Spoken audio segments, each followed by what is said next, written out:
Alright, this is our next video in a series on graphing quadratic functions, and specifically today we are going to be looking at graphing quad functions where b is not equal to 0. And we'll start with an introduction and then we'll do a few solved examples. So let me explain as part of our introduction what standard form is for quadratic functions. Ax squared plus bx plus c. Alright, and a, b, and c are our coefficients. Those are the numbers in our equation. And x and y are our variables, x being the independent variable, y being dependent. In an earlier video, we had b equal to 0, so this term didn't exist. It wasn't there. Okay? But now we are going to make things a little bit more complicated and have b not be equal to 0, so the term will be present. What I want to show you are a couple attributes of this standard form. First is a. What does a do? Okay, and let me actually make a little table here. So a affects the vertical stretch,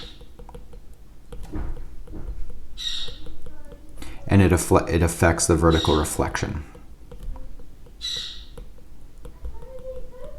Okay, so if we have a high value of a, if the absolute value of a is large, like 10 or negative 20, we have a very vertically stretched parabola that's very, very skinny.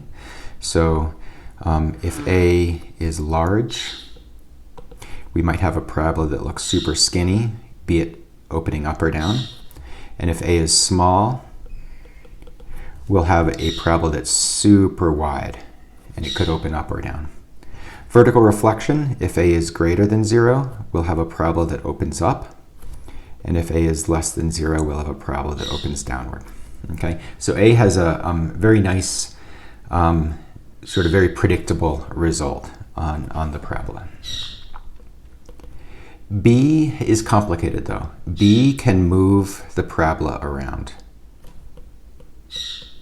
And it can move it around up or down and left or right as well, and at the same time. Okay, so it can, in math we call that a translation. It can translate the parabola left or right or up or down. And I'm going to give you a formula in a second about what B does. But let's move on to C. C is the y-intercept. So C is a very nice, friendly piece of our standard form. It gives us the y-intercept. Okay, so to be clear, the y-intercept is, it will have these coordinates 0, c. Okay, and that's always just an easy first point to plot on your graph. But let's get back to a little bit more of what B does, and let's talk about finding the vertex. And this is one of the big pieces for today's work. So the coordinates of the vertex are as follows. Okay, that doesn't make a lot of sense, I don't think, right? Let me try to explain this. So we refer to the coordinates of the vertex using the letters h and k. So for a particular random parabola, and I don't really care where it is or what shape it has, but those coordinates, the coordinates of that vertex, we say are h and k. So in my little graph, it looks like h might be 1.5 and k might be -1. Okay, these coordinates right here look like 1.5 comma -1. So that's h comma k. Okay, so to find the vertex, first we find h. And to find h, we use the b and the a values from our standard form. And it's just a little formula you have to memorize. H is -b over 2a. And then to find the y coordinate of the vertex, which we call k, we just plug h into our function. Okay? Just like if we have any particular x value and we're wondering what the associated y value is, we plug that x value into our function. In this case, we have a special x value. It's so special we give it the name h. Let's plug that into our equation to see what the y value is, which is what we'll call k. Okay? So this is a formula you need to memorize, and really what's most important here is this piece right here. Okay, you need to memorize that formula for how to find the x coordinate of the vertex of a parabola. Let's do some examples. It'll make more sense. So I always like to write out what a, b, and c are. Okay, We just pulled those numbers straight from the equation. Let's find h. Negative b over 2a. Negative 4 over 2 times 1, which is negative 2. That means our axis of symmetry is right here. It means our vertex is somewhere on that line of negative 2. Let's find k. K is the result of plugging negative 2 into our equation. So we're using this equation up here, and we're just plugging in the negative 2. So k is equal to, k is equal to 4 minus 8 minus 5, which is negative 9. Okay, so that tells me that my vertex is negative 2, comma negative 9. The negative 2 came from up here, and the negative 9 came from there. Okay, so we can plot that point. Negative 2, negative 9. 1, 2, 3, 4, 5, 6, 7, 8, 9. So that's my vertex right there. We have another easy point to plot, and that's my y-intercept. My y-intercept is negative 5. That's right up there. 2, 3, 4. So we can do that one also. And then we can also use some symmetry. We have what I call a partner point. This negative 5 value is flipped across the axis of symmetry to go over there. And we can sketch in our parabola. I think 3 points is a minimum number of points you need to make a neat sketch of a parabola. More is better, but never try to sketch a parabola with fewer than 3 points. All right, let's do another one. So here we have, again, let's write out our a, b, and c values. Sometimes you'll actually have to do a little algebra to get the equation into standard form, but here it's already in standard form. Let's find h. H is negative b over 2a, which is 1. So that's going to be our axis of symmetry. Let's make sure we have a clear scale set up, over 1, up 1, okay? Let's find k. We just are going to plug in 1 into my equation. Negative of 1 squared plus 2 times 1 plus 4.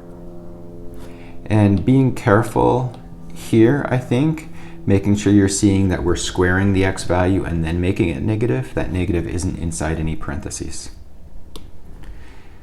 So this is negative 1 plus 2 plus 4, which is 5. So k is 5. So we have a vertex at 1, comma 5. Let's plot that up. 2, 3, 4, 5. And we have a y-intercept at 4. And then we have a partner point across the axis of symmetry over there.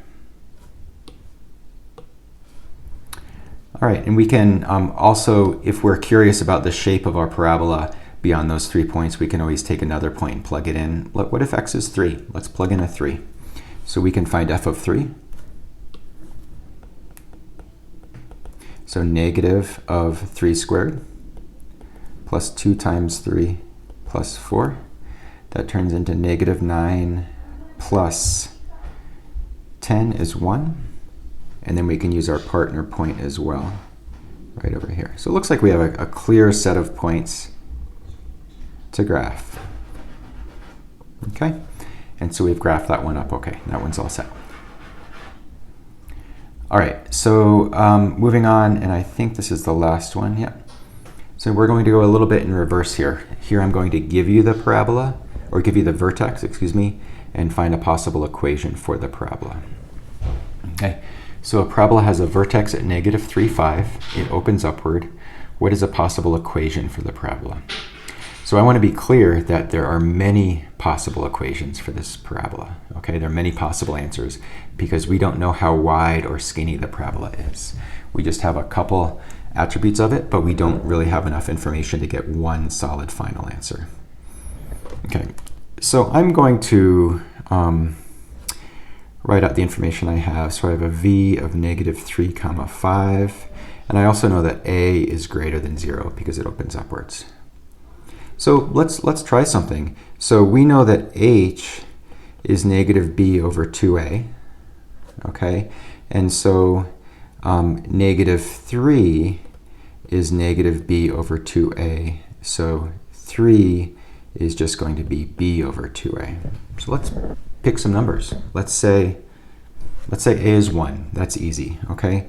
So 3 is b over 2, which means b has to be 6. Okay, and we said that a was going to be 1. Okay, so we're making some guesses. We're trying to see if we can make some progress here.